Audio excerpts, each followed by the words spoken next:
A great opera house it's not run by a director அப்படின்னு ஒரு code இருக்கு. யார் ரன் பண்ணுறா அப்படின்னு பார்த்தீங்கன்னா அட்மினிஸ்ட்ரேட்டர் அப்படின்னு சொல்கிறாங்க.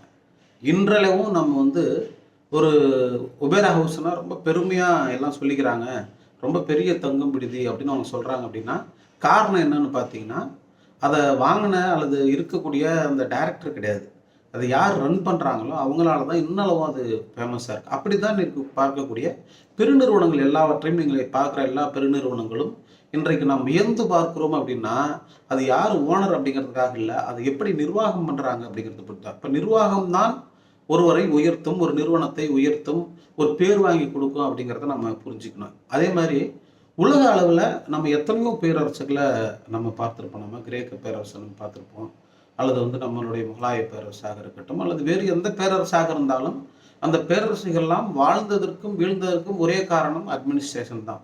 அப்போ அட்மினிஸ்ட்ரேஷன் எங்கெல்லாம் கரெக்டாக இருக்கோ, அட்மினிஸ்ட்ரேட்டர் எங்கெல்லாம் கரெக்டாக இருக்காரோ அதையெல்லாம் வாழும், அவையெல்லாம் உயரும், அவையெல்லாம் காலத்திற்கும் பேர் சொல்லுகிற அளவிற்கு வளரும் என்பதால் நாம் நிர்வாகத்தில் கவனம் செலுத்த வேண்டும். எப்பொழுதுமே நாம் எதை பெரிதாக வைத்திருக்கிறோம், எது நம்மளிடம் பெருமையாக இருக்கிறது என்று சொல்லிக்கொண்டே இருப்பதில்லை, அதை தக்க வைத்துக் கொள்வதற்கு நிர்வாகம் மிகவும் அவசியமானது.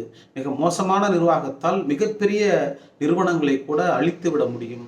மிக சாதாரணமாக இருக்கக்கூடிய ஒரு நிறுவனமாக இருக்கட்டும், அதை மிகச்சிறந்த நிர்வாக முறையால் அதை மேலே கொண்டு வர முடியும் என்பதை புரிதல் இருந்தால்தான் எல்லாவற்றையும் சரியாக கையாள முடியும் என்பதால் நிர்வாகம் என்பது ஒரு சாதாரண விஷயம் அல்ல.